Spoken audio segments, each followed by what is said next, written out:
दोस्तों, हम इंसान यह बात बहुत अच्छी तरह से जानते हैं कि प्राकृतिक के आगे हम कुछ भी नहीं है। फिर भी हम हमेशा प्रकृति से मुकाबला करने में लगे रहते हैं।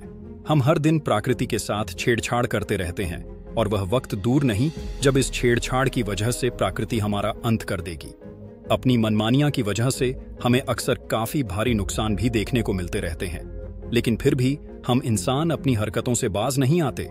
और पूरी दुनिया में अगर हम बात करें उस देश की जो सबसे ज्यादा प्रकृति के साथ खिलवाड़ कर रहा है, तो उसमें सबसे पहला नाम चीन का आता है। दोस्तों, आज तक किसी भी देश ने चाइना के बराबर नेचर को बदलने की कोशिश नहीं करी है और चाइना अपनी गलतियों का भुगतान कई बार कर भी चुका है। लेकिन इसके बावजूद भी चाइना अपनी गलतियों को बार बार दोहराता रहता है। दोस्तों, जैसा कि आपको पता ही होगा कि चाइना ने अपने रेगिस्तान में 12 लाख खरगोश छोड़ दिए थे। चाइना का यह इतना बड़ा कदम अब उसके लिए मुसीबत बनता हुआ दिखाई दे रहा है। आखिर ऐसा क्यों? चलिए जानते हैं। लेकिन पहले हम थोड़ा सा ऑस्ट्रेलिया के बारे में जान लेते हैं। एक समय ऐसा था जब ऑस्ट्रेलिया में बिल्कुल भी पॉपुलेशन नहीं थी। ब्रिटिशर्स ऑस्ट्रेलिया आए और उन्होंने यहां आकर रहना शुरू कर दिया। जैसे जैसे ब्रिटिशर्स ने यहां बसना शुरू किया तो उन्हें ऑस्ट्रेलिया के अंदर किसी चीज की कमी महसूस होने लगी। ब्रिटिशर्स को लग रहा था कि वह अपनी सरजमीन से काफी ज्यादा दूर रह रहे हैं और अपने होमलैंड की फीलिंग के लिए ब्रिटिशर्स ने एक उपाय निकाला। उन्होंने कुछ खरगोशों को लाकर ऑस्ट्रेलिया में पालना शुरू कर दिया। या फिर आप इस बात को इस तरह भी कह सकते हैं कि कुछ खरगोशों को लाकर ऑस्ट्रेलिया में उन्होंने छोड़ दिया। लेकिन इसके बाद कुछ ऐसा हुआ जिसने सभी को हैरान कर दिया। ब्रिटिशर सिर्फ 24 खरगोश बाहर से लेकर आए थे और इन 24 खरगोशों को ही ऑस्ट्रेलिया में छोड़ा गया था। लेकिन इन 24 खरगोशों से इनकी पॉपुलेशन इतनी ज्यादा बढ़ती चली गई कि यहां इंसानों से ज्यादा खरगोश दिखाई देने लगे। और इसकी वजह यह थी कि इन खरगोशों का कोई नेचुरल दुश्मन यहां मौजूद नहीं था। यानी कि यहां कोई ऐसी वजह नहीं थी जो इन खरगोशों की मौत का कारण बन सके।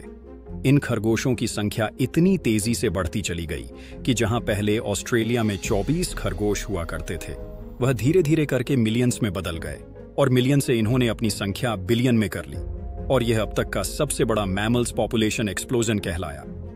सिर्फ ब्रिटिशर्स ने 24 खरगोशों को ही ऑस्ट्रेलिया में लाकर छोड़ा था और सिर्फ कुछ सालों के अंदर ही इन खरगोशों ने रिप्रोडक्शन के जरिए अपनी पॉपुलेशन को इतना बढ़ा लिया।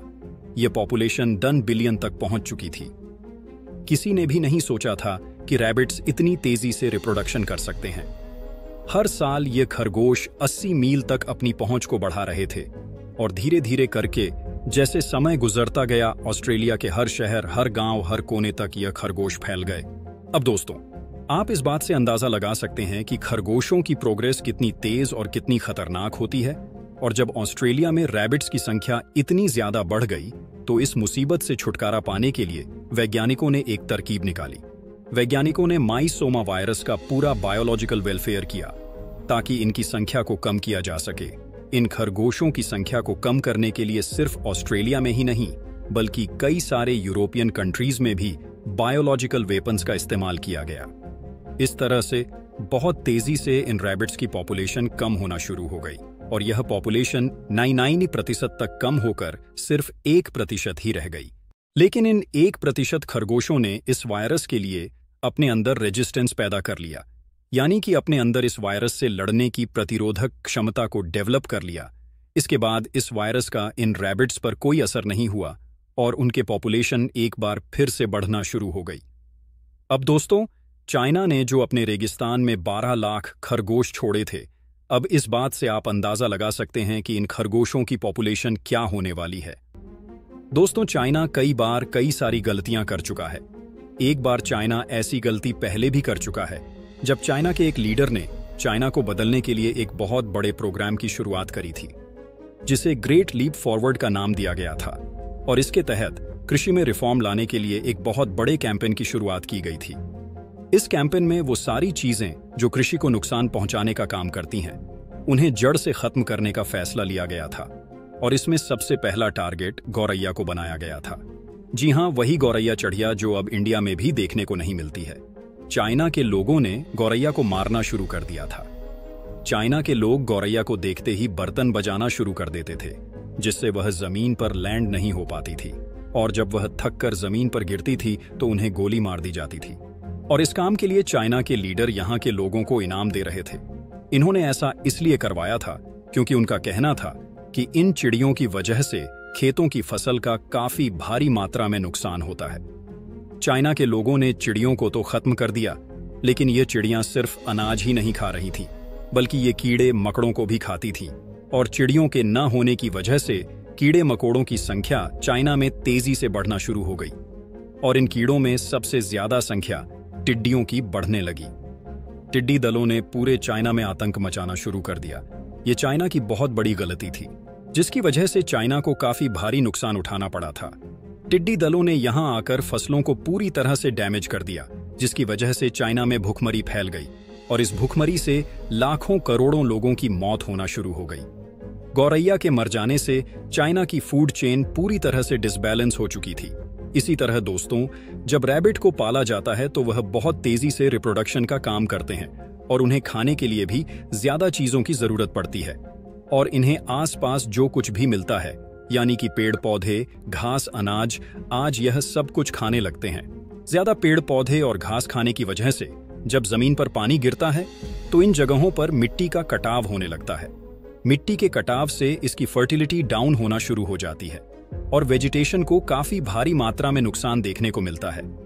खरगोश की संख्या अगर ज्यादा बढ़ जाती है तो वह पूरे के पूरे खेतों को खत्म कर सकते हैं और ऐसा ही कुछ ऑस्ट्रेलिया में भी देखने को मिला था, जिस समस्या से निपटने के लिए ऑस्ट्रेलिया को बायोलॉजिकल वेपन्स का इस्तेमाल करना पड़ा।